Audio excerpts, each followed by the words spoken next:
Subscribe का button दबाकर बगल में बेल आइकन को ऑल पे सेट ज़रूर करें ताकि हमारे चैनल से एक भी वीडियो आपसे छूटे ना। आपका इस आचार्य दिनेश भार्गव यूट्यूब चैनल पर एक बार फिर से स्वागत है, अभिनंदन है। आइए हम गुरु पूर्णिमा पर विशेष रूप से उसकी जानकारी ग्रहण करें।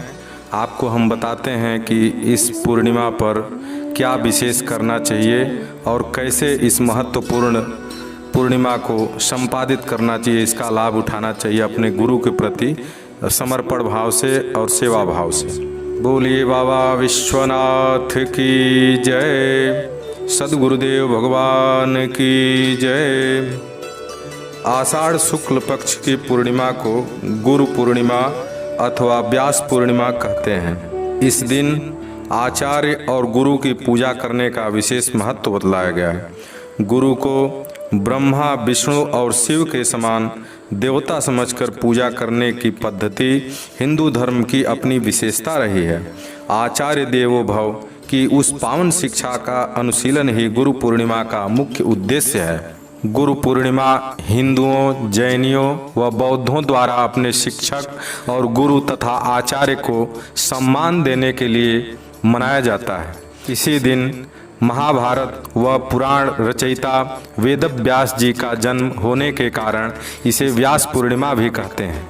बौद्ध धर्म के अनुयायी श्री बुद्ध जी द्वारा काशी के सारनाथ में प्रथम उपदेश देने के कारण भी गुरु पूर्णिमा मनाई जाती है।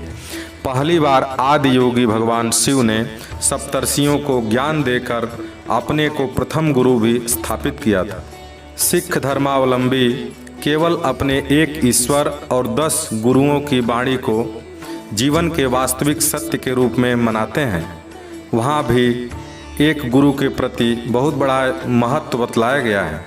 यथा गुरु गोविंद दो खड़े काके लागो पाए, बलिहारी गुरु आपने गोविंद दियो बताए, गोविंद दियो बताए। तात्पर्य है कि गुरु और गोविंद दोनों एक साथ खड़े हो गए एक स्थान पे और भक्त जो है असमंजस में पड़ गया कि मैं किसका प्रथम प्रणाम करूं, किंतु कुछ देर बाद समझ आ गया कि अरे गोविंद को बताने वाला भी तो गुरु ही है, गुरु ने ही तो गोविंद का भान कराया था, तो गुरु ही महान है। इसलिए सर्वप्रथम गुरु की पूजा करनी चाहिए, गुरु का सम्मान अभिनंदन करना चाहिए। तो ये है गुरु की महत्ता। और आगे भी हमारे हिंदू शास्त्रों में अनेक जगह गुरु के विषय में महान सूक्तियाँ बताई गई हैं, उनका महत्व दर्शाया गया। यथा यहाँ भी है अज्ञानान्तिमिरान्धस्य ज्ञानाञ्जन शलाकया चक्षुरुन्मीलितं येन तस्मै श्री गुरुवे नमः। भावार्थ इस प्रकार है, अज्ञान अंधकार से आवृत इस संसार में भटकने वालों के ज्ञान रूपी अंजन की सलाका लगाकर जो भीतर के मुने हुए बंद हुए नेत्रों को खोल देता है, वह गुरु देवता नहीं तो और क्या, अपितु वो तो बहुत बड़ा देवता है। उसका निश्चित ही सम्मान पूजन होना ही चाहिए। माता पिता केवल शरीर की उत्पत्ति के कारण हैं। जीवन को सुसंस्कृत समलंकृत करके उसे सर्वांग सुंदर बनाने का कार्य तो गुरु ही करता है।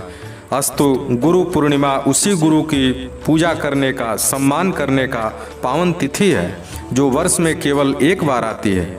कृतज्ञता की भावना से गुरु की इस दिन पूजा करनी चाहिए और अपनी शक्ति, श्रद्धा, सामर्थ्य के अनुसार उन्हें निश्चय ही संतुष्ट करना चाहिए। गुरु पूर्णिमा के दिन प्रातःकाल नित्य कर्म से निवृत्त होकर के गुरु गृह जाकर अथवा संभव न हो तो जहाँ से हो वहाँ से भी गुरु से प्रणाम आदि निवेदित करके उनका मानसिक, और अगर संभव हो तो उनके समक्ष जा कर के उनका पूजन अर्चन करना चाहिए। यथा चंदन, पुष्प, फल आदि से गुरु की पूजा करके यथाशक्ति दक्षिणा और वस्त्र आदि संपूर्ण अर्पण करना चाहिए तथा विगत वर्ष में हुई अपनी अविनयशीलता, धृष्टता तथा त्रुटियों के लिए क्षमा याचना भी करके शुभ आशीर्वाद गुरु का ग्रहण करना चाहिए। यही गुरु का पूजा विधान है। लघु रूप में इसे दर्शाया बताया गया है। गुरु पूजन के समय निम्न श्लोक का उच्चारण जरूर करें। गुरुर्ब्रह्मा गुरुर्विष्णु गुरुर्देवो महेश्वर गुरुर्साक्षात् परब्रह्म तस्मै श्री गुरुवे नमः। गुरु ही ब्रह्मा विष्णु और महेश्वर हैं तथा गुरु ही साक्षात परब्रह्म परमात्मा है। इसलिए ऐसे उन गुरुदेव को मुहुर्मुहु बारंबार नमस्कार है, प्रणाम है। यदि गुरु पूर्णिमा का यह पावन प्रथा आज पुनः प्रवर्तित की जाए तो गुरु शिष्यों की जटिल समस्याओं को सुलझाने में विशेष सहायता मिल सकती है। गुरु और शिष्य की प्राचीन आदर्श भारतीय संस्कृति के उज्जवल रत्न हैं। इनकी रक्षा करना हमारा परम कर्तव्य है। इसी दिन चारों वेदों के प्रथम व्याख्याता महर्षि वेदव्यास जी की स्मृति में उनकी भी पूजा की जाती है। इसलिए इस पूर्णिमा को व्यास पूर्णिमा भी कहते हैं। श्री गुरुचरण कमलेभ्यो नमः। श्री गुरुचरण अर्पणमस्तु। जय बाबा विश्वनाथ, जय व्यास जी महाराज, जय सद्गुरुदेव महाराज।